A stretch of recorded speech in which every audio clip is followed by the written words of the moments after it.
Friends எல்லாருக்கும் வணக்கம். எல்லோரும் நல்லா இருக்கிறீங்களா? இன்றைக்கி கேகே ஃபேஷனஸ் சேனலில் எப்படி தைக்கிறது, மிஷினில் எப்படி நூல் மாற்றுறது அப்படிங்கிறத பற்றி சொல்ல போகிறேன். அடுத்து போன வீடியோவில் வரைஞ்சி காமிச்ச தையல் பழகுறதுக்கான வடிவங்களை தச்சு காமிக்க போகிறேன். ஃபஸ்ட்டு எப்படி நூல் மாட்டுறதுங்கிறத பார்த்துக்கோங்க. இது வந்து சின்ன மிஷினு. இந்த மிஷினில் நூலை இந்த மாதிரி போட்டுக்கோங்க. போட்டுட்டு இந்த இடத்துல இப்படி சுற்றி விட்டு இந்த கேப் இருக்கும், இந்த கேப்பில் இந்த மாதிரி நூல் விட்டுருங்க. அடுத்து இந்த சில்வர் பிளேட்டு, இதை வந்து டென்ஷன்னு சொல்லுவாங்க. இந்த சில்வர் பிளேட்டுக்கு இடையில இந்த மாதிரி சுற்றி எடுத்துக்கோங்க. அடுத்து இந்த நூல் வாங்கி இதை மாட்டிக்கோங்க.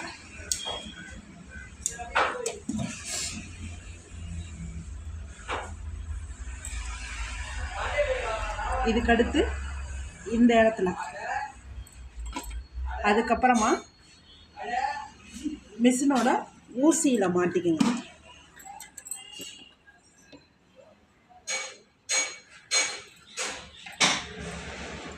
இதை மாட்டினதுக்கப்புறமா கீழே அடிப்பகுதியில் சின்ன மிஷினோட பாபின் கேஸ் இதுதான்.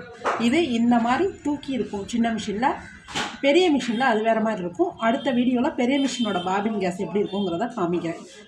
இந்த பாபினில் நூல் சுற்றிக்கங்க. நூல் சுற்றிட்டு இதுக்குள்ளே இன்சர்ட் பண்ணிவிட்டு இந்த கேப் இருக்கும், இந்த கேப் வழியாக இந்த நூலை வந்து இந்த மாதிரி இந்த கேப்புக்குள்ளே இழுத்துக்கணும். நீங்கள் இப்படி இழுத்திங்கன்னா கொஞ்சம் ஃப்ரீயாக வரணும், அந்த மாதிரி பார்த்துக்கோங்க. இப்போ இந்த பாபினை எப்படி மாட்டணும்னா, இந்த ஊசியை மேலே வச்சுக்கணும். இந்த மாதிரி அமுக்கி விட்டிங்கன்னா பொருந்திடும். இந்த லாக்கை இப்படி எடுத்திங்கன்னா இது கழட்டிக்கலாம். திருப்பி மாட்டுறப்ப இந்த மாதிரி மாட்டிக்கணும். இப்போ இந்த கையில் இந்த நூலை பிடிச்சிக்கிட்டு லைட்டாக அப்படி சுற்றி விட்டிங்கன்னா கீழ் நூல் மேலே வந்துடும். அவ்வளோதான்.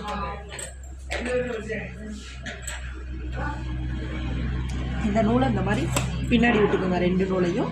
ஃபஸ்ட்டு வந்து இதை எப்படி ஃபஸ்ட்டு தைக்கிறதுங்கிறத தைச்சி காமிக்க போகிறேன். ஃபஸ்ட்டு இந்த ஓரங்களை மடித்து அடிச்சிருங்க. ஃபஸ்ட்டு ஒரு மடிப்பு, ரெண்டாவது ஒரு மடிப்பு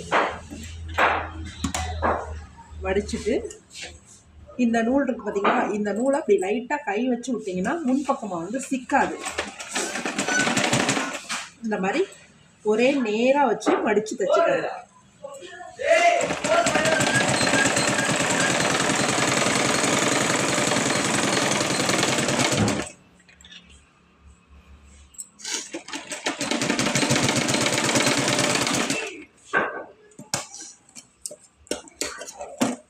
இந்த மாதிரி கட் பண்ணிவிட்டு திருப்பி அடுத்த சைடு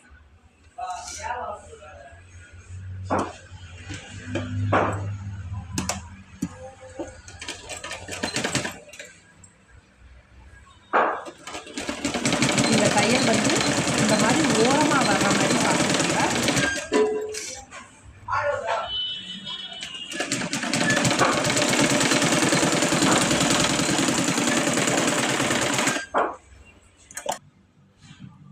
இந்த மாதிரி ஓரங்களை மடித்து அடிச்சுக்கோங்க.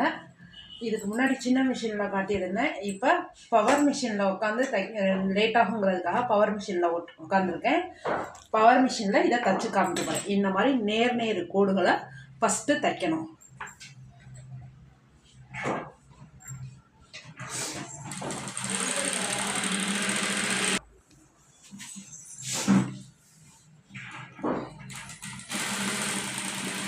அந்த கோட்டில் மாறாமல் அப்படியே அடிங்க.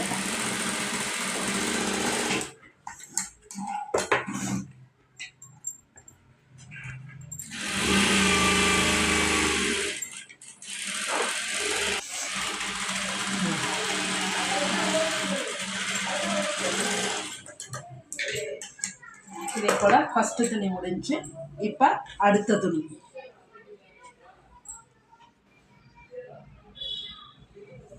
எல்லா துணியிலையும் ஓரங்களை மடிச்சடிச்சிருங்க. நான் மடிச்சடிக்காமல் அப்படியே காமிக்கிறேன். இப்போ சைடில் கோடு போட்டு அதை தைக்கணும். இந்த ஓரங்களை மடிச்சடிச்சிங்கன்னா மடிச்சடிக்கிற பழக்கம் சீக்கிரமாக வரும். எப்படி லைன் மடிச்சடிக்கிறதுன்ட்டு ஈஸியாக வரும். அதனால் ஓரங்களை மடிச்சடித்து பழகிக்கங்க.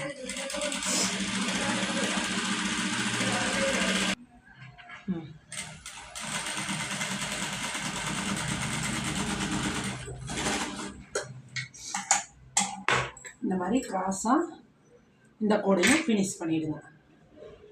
இதுக்கு அடுத்தபடியாக இந்த வி ஷேப், இந்த வி ஷேப்பில் வந்து எப்படி நிறுத்தி அடிக்கணும் அப்படிங்கிறத காமிக்கிறேன்.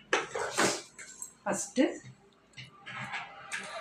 இந்த நேராக வாங்க, நேராக வந்து கரெக்டாக இந்த கார்னரில் குத்திடுங்க, குத்தி நிறுத்திடுங்க. நிறுத்திட்டு துணியை இந்த மாதிரி டர்ன் பண்ணிவிட்டு அடுத்தது அடிங்க.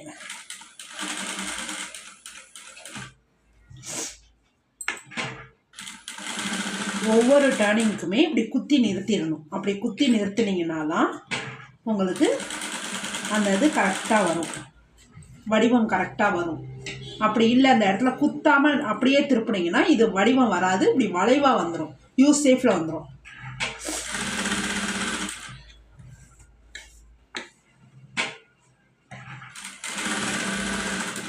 இதையெல்லாம் போட்டு பழகுனீங்கன்னா உங்களுக்கு நெக் டிசைனுக்கு பாக்கழுத்து அடிக்கிறதுக்கெல்லாம் ஈஸி.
இதை மாதிரி இந்த ஷேப்பை அடித்து முடிச்சிடுங்க. இதுக்கு அடுத்தது இந்த வளைவு.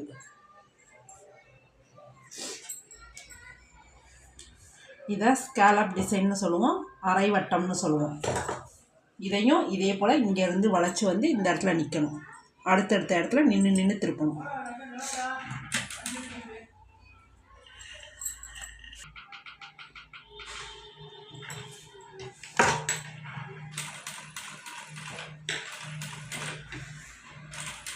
இந்த மாதிரி துணியை திருப்பி தான் அடிக்கணும். அப்படி நிப்பாட்டிடுங்க. அடுத்து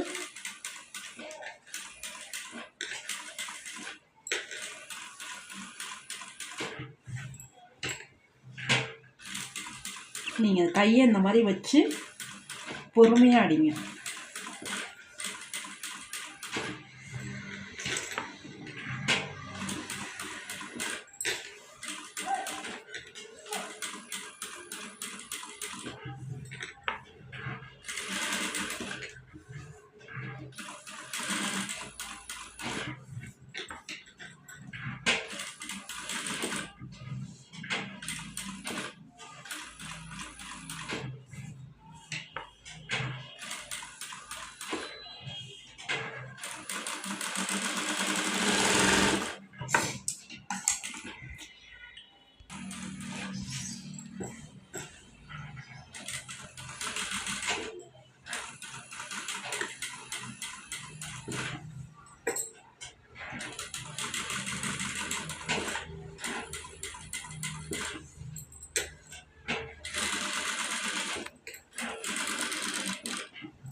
இப்போ அடுத்தது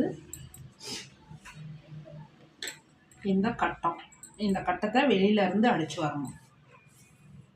இதுவும் இதே போல் தான். இந்த கார்னர் வர்றப்ப ஊசியை குத்தி திருப்பி வளைச்சி வரணும்.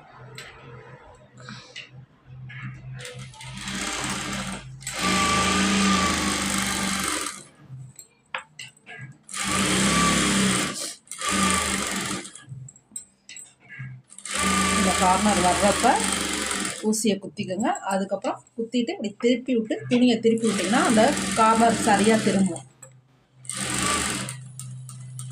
அப்படியே தொடர்ச்சியாக போட்டுகிட்டே வர வேண்டியது.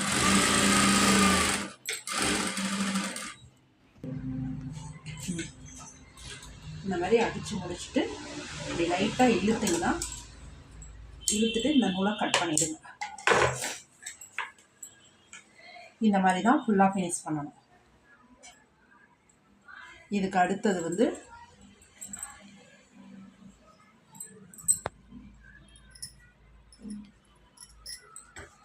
இந்த தொடர்ச்சியான வட்டம் உள்ளே இருந்து தான் தச்சு வரணும். இதெல்லாம் உங்கள் கை பழகுறதுக்காக கொடுக்குறது. இதை இப்படி உள்ளே விட்டுருங்க. உள்ளே விட்டுட்டு லைட்டாக அப்படி மூவ் பண்ணுங்க. இந்த துணியை தான் நீங்கள் சுற்றிக்கிட்டே வரணும்.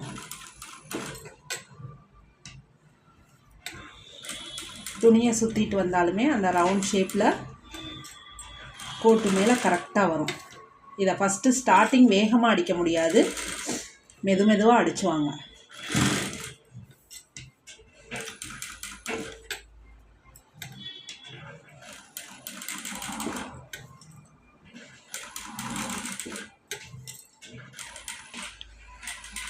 இந்த மாதிரி ரெடி பண்ணிகிட்டே வாங்க. லைட்டாக வேகப்படுத்திக்கிட்டே வந்தீங்கன்னா அடுத்தடுத்து கொஞ்சம் ஈஸியாக இருக்கும். அந்த ஃபஸ்ட்டு உள்ளே மட்டும்தான் கஷ்டமாக இருக்கும். இந்த வளைவு பார்க்குறப்ப என்னடா இப்படி கஷ்டமாக இருக்குது அப்படிங்கிறத நினைக்காதீங்க. மெதுவாக தச்சுட்டே வந்தீங்கன்னாலுமே ஈஸியாகிடும். அப்புறம் இப்படியே சுற்றி நீங்கள் அடிக்க வேண்டியதான். இந்த மாதிரி சின்ன விஷயங்களை கற்றுக்கங்க, உங்களுக்கு யூஸ் ஆகும். இதை தொடர்ந்து அடுத்த வீடியோ பேப்பரில் எப்படி பேட்டர்ன் ரெடி பண்ணுறது ப்ளவுஸுக்கு. ஏன்னா எல்லோரும் ஃபஸ்ட்டு ஸ்டார்டிங்கே ப்ளவுஸ் தான் கற்றுக்கணும் அப்படிங்கிற மாதிரி யோசிக்கிறீங்க. அதனால் ப்ளவுஸில் பேப்பர் பேட்டர்ன் போடுறது எப்படிங்கிறத அடுத்த வீடியோவில் காமிக்கிறேன்.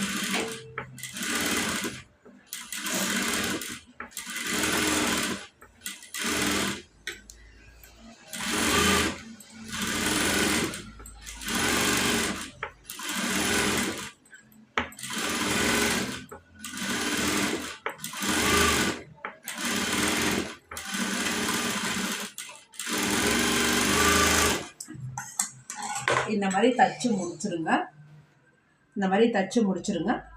இந்த வீடியோ பிடிச்சிருந்ததுன்னா லைக் பண்ணுங்கள், ஷேர் பண்ணுங்கள், கமெண்ட் பண்ணுங்கள்.